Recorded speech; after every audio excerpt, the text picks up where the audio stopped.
அஸ்ஸலாமு அலைக்கும் வரஹ்மத்துல்லாஹி வபரகாத்தஹு. ஹாய் மை யூடியூப் ஃபேமிலி, எல்லோரும் எப்படி இருக்கீங்க? அல்லாஹ் பாக் எல்லோருக்கும் நல்ல உடல் ஆரோக்கியத்தையும் நல்ல செல்வ செழிப்புடனும் வாழ வைக்கணும். ஃப்ரெண்ட்ஸ், இன்றைக்கி நீலு ஃபாத்திமா கிச்சனில் ரெசிப்பியில் பிரியாணி ரெசிப்பிங்க. பீஃப் பிரியாணி வந்து 1/2 கிலோ செய்ய போகிறோம். அப்புறமா பாஸ்மதி ரைஸில் நம்ம செய்ய போகிறோம். பாருங்கள், நம்ம பிரியாணி வந்து சூப்பராக வந்திருக்குங்க. ஒன்றோட ஒன்று ஒட்டாமல் அரிசி பாருங்கள், நல்லா அந்த பிரியாணியில் சூப்பராக வந்திருக்கு. அப்புறமா கறி பாருங்கள், நல்லா ஸ்பாஞ்சியாக வந்திருக்கு. இந்த பிரியாணிங்க நம்ம ஸ்டெப் பை ஸ்டெப் நீங்கள் ஃபாலோ பண்ணுங்கள், சூப்பராக செஞ்சிடலாம். வாங்க ரெசிபிக்குள்ளார போகலாம். முதல்ல அடுப்பு ஆன் பண்ணிக்கோங்க. 1/2 கிலோ பிரியாணிக்குங்க 2 கிலோ பாத்திரம் தேவைப்படும். 2 கிலோ பாத்திரம் வச்சுடுங்க. அப்புறமா எண்ணெய் வந்து 200 ml போட்டுக்கோங்க. எண்ணெய் கொஞ்சம் சூடானதும் கரம் மசாலாவில் வந்து பட்டை ஒரு 6, லவங்கம் 8லேருந்து 10 நம்பர் போடுங்க. ஏலக்காயும் சேம் வந்து 8லேருந்து 10 நம்பர் போடுங்க. இந்த கரம் மசாலா போட்டதும் வெங்காயம் வந்து 1/2 கிலோ பிரியாணிக்குங்க 1/4 கிலோ வெங்காயம் போடுங்க. போதும். நல்லா வெங்காயம் வந்து பொன்னிறமாக வதக்கிடுங்க.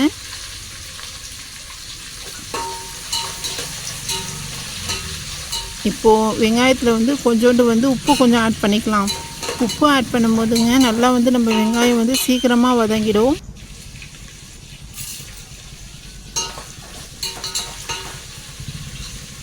அரை கிலோ பிரியாணிக்குங்க ஒரு 100 கிராம் இஞ்சி பூண்டு விழுது தேவைப்படுங்க. இஞ்சி வந்து நீங்கள் கம்மியாக வைங்க, பூண்டு வந்து கொஞ்சம் அதிகமாக வச்சு அரைச்சிக்கோங்க.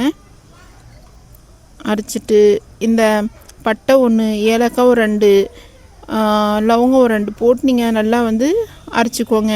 அரைச்சி இந்த இஞ்சி பூண்டு வந்து நீங்கள் நம்ம அந்த வெங்காயத்தில் போட்டுடுங்க. வெங்காயம் வந்து நீங்கள் பாருங்கள், நல்லா வந்து பிங்கிஷாக பொன்னிறமாக ஆகும்போது நீங்கள் இஞ்சி பூண்டு போடுங்க. எப்படியும் வெங்காயங்க 3 நிமிஷம் நம்ம வதக்கணும் மீடியம் ஃப்ளேமில். அதே மாதிரி இஞ்சி பூண்டும் நீங்கள் அந்த பச்சை வாசனை போகிற வரைக்கும் நல்லா வதக்கிடணும்.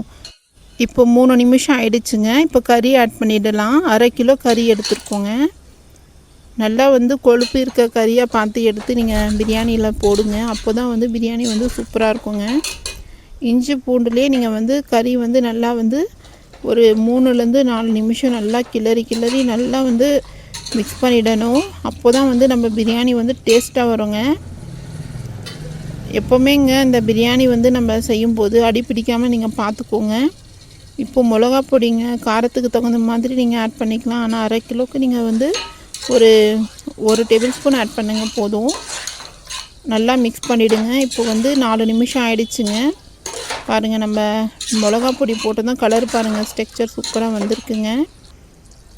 இந்த சமயத்தில் நீங்கள் வந்து தக்காளி வந்து ஒரு 1/4 கிலோ நீங்கள் போட்டுக்கோங்க. ஒரு 250லேருந்து 300 கிராம் நீங்கள் போட்டுக்கலாங்க.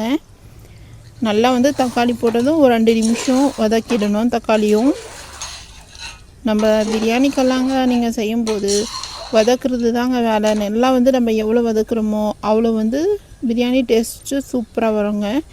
இப்போது 1/2 கிலோ பிரியாணிக்கு 1/2 கைப்பிடி கொத்தமல்லி, 1/2 கைப்பிடி புதினா, ஒரு 5 பச்சை மிளகா ஆட் பண்ணுங்கள்.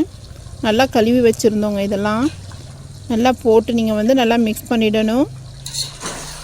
எல்லாமே இப்போ நீங்கள் மிக்ஸ் பண்ணுற வேலை தாங்க. போட்டு அடி பிடிக்காமல் எல்லாம் மிக்ஸ் பண்ணிகிட்டே இருக்கணும் நம்ம குருமா.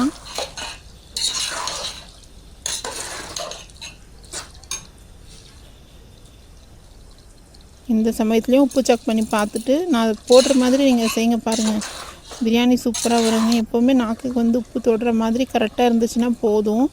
அப்புறமா தயிருங்க 110 ml தயிர் போட்டுக்கோங்க 1/2 கிலோ பிரியாணிக்கு.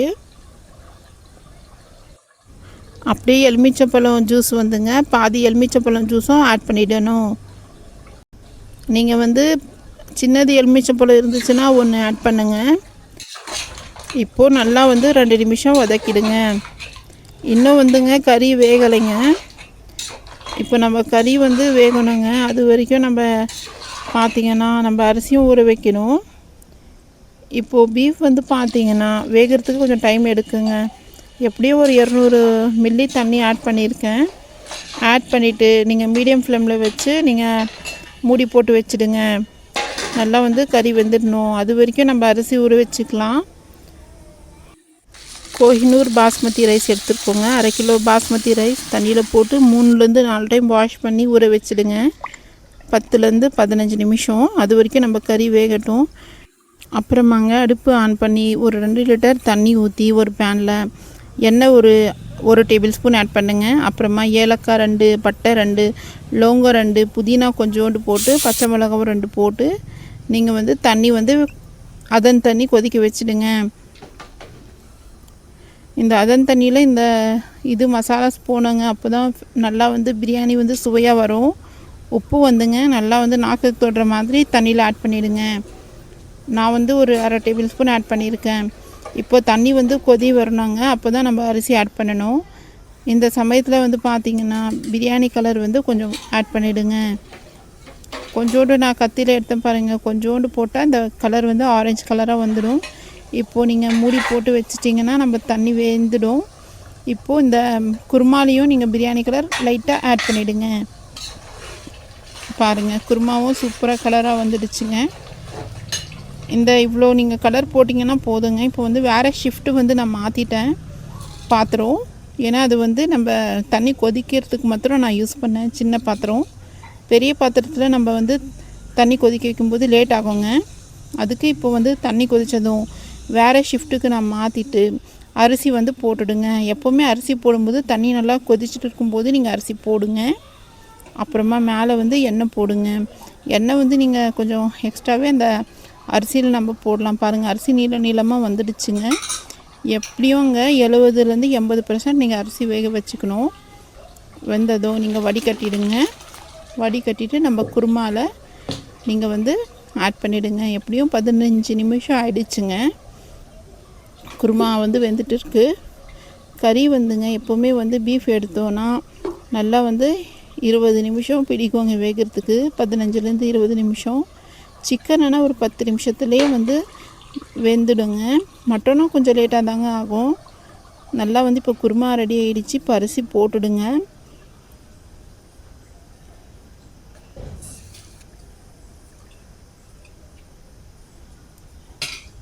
நல்லா அரிசி போட்டுட்டு நல்லா வந்து மிக்ஸ் பண்ணி விட்டுடணும். குருமாவில் வந்து இந்த நம்ம அரிசி வந்து மிக்ஸ் பண்ணிட்டிங்கன்னா சூப்பராக நம்ம பிரியாணி வந்துங்க தம் போட்டுடலாம். நம்ம பாருங்கள் அரிசி வந்து நீளமாக ஆகிடுச்சு.